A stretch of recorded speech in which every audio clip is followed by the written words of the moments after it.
America is undergoing a very interesting transformation in terms of, I think, of modernization of the energy sector. I think that's very exciting because we're seeing the adoption of new technologies in Latin America of renewables.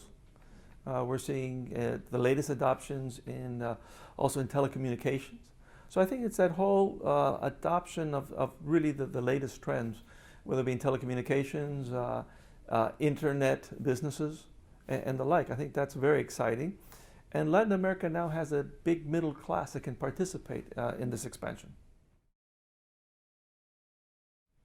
Well, today the conference is starting, but what was very exciting is to talk about energy in Latin America.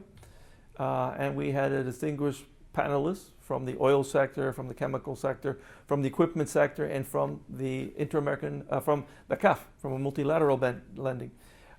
We all talked somewhat technically, but the questions from the audience were very human questions about human capital, about education. Do we have the people? There were questions about, corruption. How do we deal with the Foreign Corrupt Practices Act and new rules coming out of Latin America about corruption? How do we deal with getting social acceptance of our projects, local communities, indigenous communities?